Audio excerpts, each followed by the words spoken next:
انضباط همه چیزه.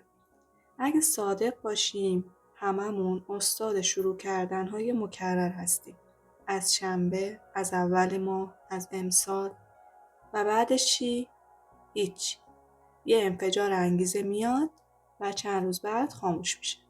جالبه، همه جا بهت میگن انگیزه داشته باش. اما حقیقت تلخ اینه. کسی که روی انگیزه حساب میکنه همیشه وسط راه جا میزنه. تو این ویدیو میخوام برات روشن کنم چرا انگیزه قابل اعتماد نیست و چرا چیزی که آیندت رو میسازه انضباطه.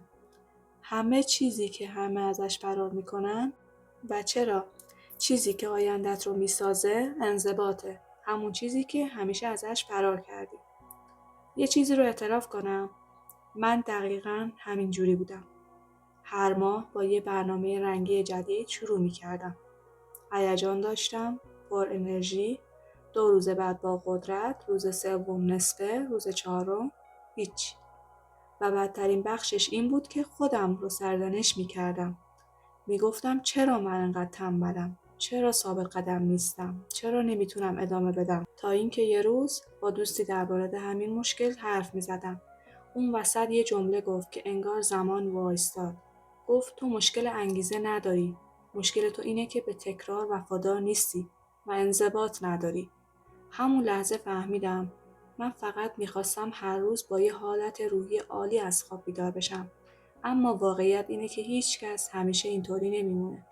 از اون روز تصمیم گرفتم یه برنامه بریزم. برنامه‌ای که حتی وقتی حوصله ندارم، حتی وقتی انگیزم صفره، منو جلو ببره. نه یک برنامه ریزی پیچیده، فقط چند عادت کوچک اما ثابت. نتیجهش این شد که چیزهایی که سالها فقط تو ذهنم میچرخید، تو چند ماه شکل واقعی گرفت. فقط به خاطر یک تغییر، تکیه بر انضباط. میخوام دلیل این که چرا انگیزه خوبه ولی انضباط همه چیزه رو بهتون توضیح بدم. انگیزه یک احساسه و احساسات نوسان دارن. بعضی روزها آفتابی هستی، بعضی روزها ابری. هیچ کس روی کره زمین نیست که هر روز با انگیزه از خواب بلند بشه. اگه زندگیت رو روی احساسات بنا کنی، زندگیت مثل یک ساختمان روی ماسه خواهد. مغزت موفقیت نمیخواد، راحتی میخواد. وظیفه مغز اینه که انرژی ذخیره کنه. پس کاری که سخت باشه رو با مقاومت پس میزنه. انگیزه فقط کارهای آسون رو ترجیح میده. تا کار سخت بشه میگه بیخیال. به همین خاطر نمیتونی روش حساب کنی. برنامه داشتن و منضبط بودن همیشه قوی تر از احساساتن. اگه برنامه ریزی نداشته باشی، حتی با بالاترین انگیزه هم سقوط میکنی. روتین سازی، معجزه تو تکراره. نه در شدت، در تداوم. 2 دقیقه ورزش هر روز بهتر از 1 ساعت ورزش هفته‌ای یک باره. 10 خط نوشتن هر روز بهتر از 1 رمان نصف و نیم است.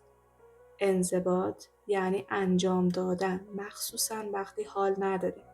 روزهایی که حال نداری دقیقاً همون روزهایی هستن که شخصیتت رو میسازن. انضباط از دل این روزها ساخته میشه، نه روزهای پر انرژی.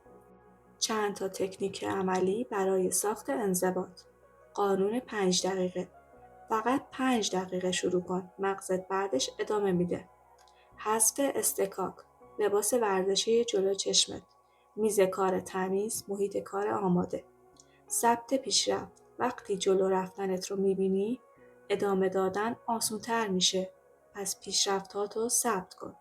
شروع آگاهانه، نه هیجانی. شروع‌های انفجاری قوی نیستن. شروع‌های آرام اما ثابت زندگیتو میسازن. حقیقت بزرگ اینه که انضباط تو رو آزاد میکنه. بعضی‌ها فکر میکنن انضباط یعنی محدودیت، اما در واقعیت انضباط آزادیه. آزادی از بردگی حال و حوصله نداشتن. آزادی از اینکه هر روز با یه نسخه متفاوت از خودت روبرو بشی. هر بار که به یک کار کوچیک پایبند میمونی، یک پیام به مغزت میفرستی که من قابل اعتمادم.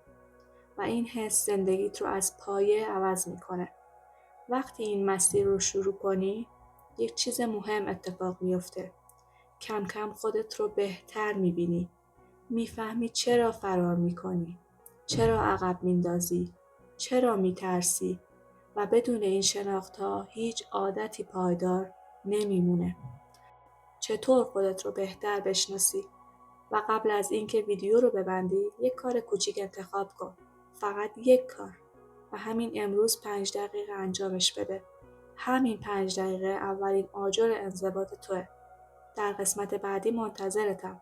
جایی که سفر به سمت شناختن خودت شروع میشه. از اینجا به بعد مسیر تازه‌ای آغاز شده.